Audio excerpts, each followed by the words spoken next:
Hello everyone, তোমরা সবাই কেমন আছো? আশা করি সবাই ভালো আছো আর আমিও ভালো আছি। তোমাদের জন্য আরেকটি ভিডিও নিয়ে চলে এসেছি। এটা কোনো ঘুরতে যাওয়ার ভিডিও নেই, তোমরা দেখে বুঝতেই পারছো এটা একটি রেসিপি ভিডিও। আজ আমি তৈরি করব কারি পাতার পকোড়া। তো কারি পাতার পকোড়া করতে কি কি লাগবে বা কি কি প্রয়োজন সেগুলো তোমাদের আমি দেখিয়ে দেবো। তো কারি পাতা পকোড়া করার জন্য আমি এখানে নিয়ে নিয়েছি অল্পটুকু কারি পাতা, কাঁচা লঙ্কা, পেঁয়াজ এবং রসুন। এই কটা জিনিস দিয়ে আমি কারি পাতার পকোড়া করব। তার মধ্যে বেসনও রয়েছে, বেসনটা আমি পরে মিক্সড করব। তো চলো এইগুলোকে আমি চপ করে নিই। তো তোমরা দেখতে পাচ্ছ আমি এখানে কাঁচা লঙ্কা, পেঁয়াজ এবং রসুন কুচি কুচি করে কেটে নিয়েছি। কারি পাতাটা ওরকমই রেখে দিয়েছি, কারণ যখন বেসন দিয়ে মিক্সড করব কারি পাতা এমনি ভেঙে যাবে। তো চলো আমি এইগুলো সব কিছু একসঙ্গে মিক্সড করে নিই। এইখানে দিয়েছি বেসন, লবণ এবং হলুদ পরিমাণ মতো দিয়েছি, মশলা গুঁড়ো দিয়েছি, মরিচ গুঁড়ো দিয়েছি। তো এইগুলো একসঙ্গে মিক্সড করে নিই। তো আমি এইখানে মিক্সড করে নিয়েছি। এইখানে ভালো করে মিক্সড করা হয়ে গেছে সব কিছু। তোমাদের বলেছিলাম কারি পাতাটা বেস্ট ভেঙে ভেঙে যাবে, তো ওখানে ভেঙে ভেঙে গেছে।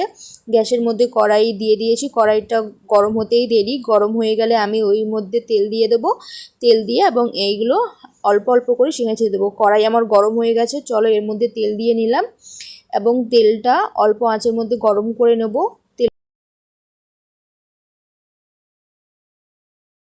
তো কড়াইয়ের মধ্যে তেলটা গরম হয়ে গেছে এবং অল্প অল্প করে কড়াইয়ের মধ্যে দিয়ে দেবো। প্রথমে একটা দিয়ে দেখি।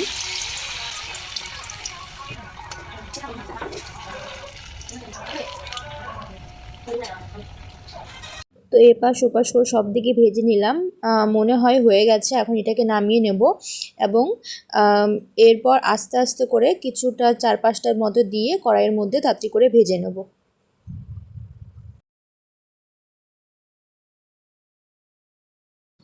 এই কারি পাতা আমাদের সাউথ ইন্ডিয়া বলতে চেন্নাই, অন্ধ্রপ্রদেশ, ব্যাঙ্গালোর এইসব জায়গায় বেশি ব্যবহার করা হয়। শুধু পকোড়া না, সবজি, তরকারি এবং ডালের সঙ্গে খাওয়া যায়। আর হ্যাঁ, এই কারি পাতা আমরা চুলের জন্য ব্যবহার করে থাকি।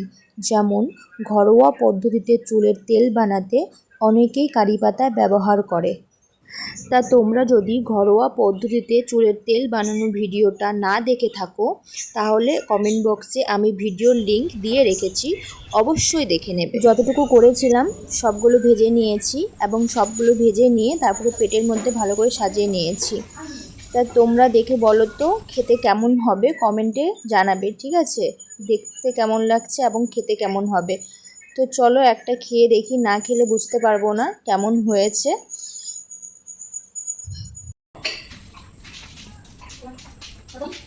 তা সবগুলো প্লেট থেকে টিফিন বক্সে নিয়ে নিয়েছি এবং একটা সাইড করে রেখেছি। এটা এখন খেয়ে দেখবো কেমন হয়েছে। তো এক টুকরো আমি নিয়ে নিয়েছি এবং এটা খেয়ে দেখি কেমন হয়েছে। তা তোমরা আমার মুখের ভাব দেখে বুঝতেই পারছো কেমন হয়েছে। সত্যি খুব টেস্টি হয়েছে এবং এর মধ্যে যা কিছু আমি দিয়েছিলাম সব কিছু পরিমাণ মতো একদম ঠিকঠাক হয়েছে, খুব টেস্টি হয়েছে। সবার শেষে বলবো এই কারি পাতা আমাদের শরীরের জন্য খুব উপকার করে এবং কেউ যদি না খেয়ে থাকো তাহলে একবার হলেও খেয়ে দেখবে, সত্যি খুব অসাধারণ খেতে।